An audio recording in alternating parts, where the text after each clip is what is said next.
আসসালামু আলাইকুম বন্ধুরা, আজকে আমরা যাব দুই বাপ বেটায় মিলে মরিচ গাঁটতে, মরিচ ক্ষেত বাড়িতে যাব মরিচ গাঁটতে। আমাদের এদিকে মরিচ প্রচণ্ড হয় বন্ধুরা। তোমরা হয়তো জানো না যে ঠাকুরগাঁও ডিস্ট্রিক্টে এরকম মরিচ হয় যা একবার হিসেবে বাইরে। এই যে আমি বাড়ি থেকে গেট থেকে বাইর হইলাম, এখন যাব একবারে মরিচ খেতে, মরিচ গাঁটতে। একবারে অনেক দূরে মাটি আমাদের। তোমরা ভিডিওটা দেখতে থাকো আর আমি পাশাপাশি তোমাদেরকে একটা সুন্দর একটা নদী দেখাবো, যেটা আমাদের বাড়ির পাশেই আছে, এটা কেউ দেখে নাই। এই যে ব্যথাটা নিয়ে নিলাম, এই যে আমার ঘাড়ে যে ব্যথাটা দেখতেছেন, এই ব্যথা দিয়ে আমরা মরিচ গাড়বো, ডাক দিয়ে মরিচ গাড়বো। তোমাদের বাসা কোন এলাকায় অবশ্যই কমেন্টে জানাবেন। এই দেখায়নি, এটা এটা হচ্ছে 13 ইঞ্চি আছে। এক কথায় এটা লাইন টানা যায়, সুন্দর হয়, একবারে সুন্দর হয়। এই দিয়ে আমরা মরিচ গাড়ি। আজকে আবার প্রচণ্ড শীত, তো এই কারণে সকাল সকাল যাইতেছি মরিচ গাঁথতে। কারণ প্রচণ্ড শীতে মরিচ গাঁথতে তো একটু মরিচের গোড়ায় চাপা দেওয়ার লাগে, এই জন্য আর কি শীতে শীতে যাইতেছি। দেখতেছেন চতুর্পাশে প্রচণ্ড শীত। এই যে সাইডে দেখতেছেন নদী আছে, এই নদীতে অনেক মাছ হয়। সাইডে একটা ব্রিজ আছে, বাঁশের ব্রিজ, সেই সুন্দর একটা ব্রিজ। আপনাদেরকে ব্রিজটা দেখাবো এখন আমি। আমার সঙ্গে থাকবেন। আর দেখেন সকাল সকাল অনেক ঠান্ডা, প্রচণ্ড ঠান্ডা সকাল সকাল। আমাদের বাসার পাশে নদী আছে, বর্ষাকালে আমরা অনেক সুন্দর করে মাছ মারি, আর বড় বড় মাছ পাওয়া যায়। তোমাদের বাসা কোন এলাকায় বন্ধুরা কমেন্টে জানাইতে ভুলবেন না। আমার ভিডিওটা কোথা থেকে দেখতেছেন। এই যে প্রচণ্ড ঠান্ডা, যাইতেছি আস্তে আস্তে হাঁটে হাঁটে। ধৈর্য সহকারে আমার ভিডিওটা দেখবেন, আমরা কিভাবে মরিচ গাঁথতেছি এটাই দেখাবো আজকে আমার ভিডিওতে। চলুন ব্রিজটা দেখা যাক এখন। আমি বন্ধুরা এখন মূলত একটা নদী পার হব, যেটা বাঁশ দিয়ে পারাপার হয়। এই নদীতে কোনো ব্রিজ নাই। এই যে নদীর ধারে চলে আসছি, এক কথায় একটা টন ফালা দেওয়া হয়েছে, তার উপরে একটা বাঁশ দেওয়া হয়েছে, ওই বাঁশ দিয়ে পারাপার হইতে হয়।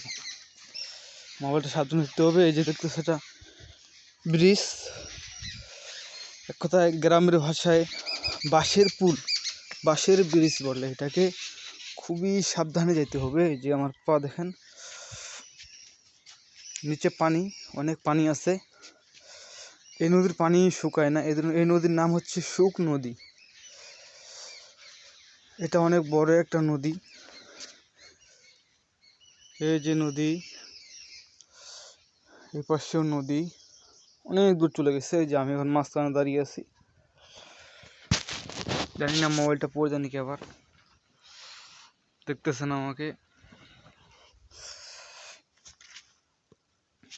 আল্লাহ মাফ করিও।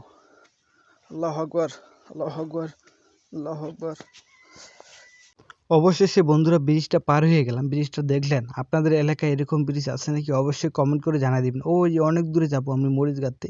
চলুন এবারে ডাইরেক্ট মরিচ বাড়ির মাটিতে নিয়ে চলে যাই। কথা বলতে বলতে অনেক দূর চলে আসলাম, চলে আসছি আমাদের মরিচ বাড়ির মাটির ক্ষেতে। ওই যে দেখা যাচ্ছে গাছগুলা, তার পাশেই আমাদের মাটিটা 10 কাঠা মাটি, যেটাকে বলে শতক। 3 শতকে 1 কাঠা। আমাদের এদিকে এরকম যে অনেক মরিচ হয় আমাদের এদিকে, যা তোলার মতন মানুষ পাওয়া যায় না, তুলতে হয় নিজে নিজে, উপায় নেই, কারণ মরিচ গালে তো তুলতেই হবে। এই যে আশেপাশে মাটিগুলো এগুলো সব আলু। বন্ধুরা শুরুতেই বলছিলাম যে আমরা বাপ বেড়ায় আজকে যাবো মরিচ ক্ষেত গাড়তে, মরিচ ক্ষেত বাড়িতে। ওই যে দেখতেছেন দূরে আমার আব্বু, ওই যে দেখা যাচ্ছে আমার ওইটা আব্বু, আগেই চলে আসছে আমার আগেই। আমি ঘুম থেকে উঠি নাই, তার আগেই চলে আসছে বলে আমাকে আজকে মরিচ গাঁথতে যাব।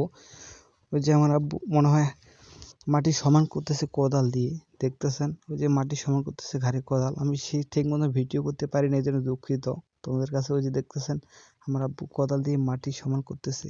আমার বাবা আবার প্রচুর পরিশ্রম করে, সকাল না হইতেই কান্দর বাড়িতে চলে আসে মরিচ গাঁথতে। তো বন্ধুরা আলাপ বাদ দিয়ে এখন আমরা একটু ওই যে যেটা দিয়ে দাগ টানবো ওইটা আপনাদেরকে দেখাচ্ছি। যে এটা হচ্ছে 13 ইঞ্চি, একবার সোজা করে দাগ টানতে হয়, তাহলে অনেক সুন্দর হয়, মরিচের লাইন একবারে সোজা হয়।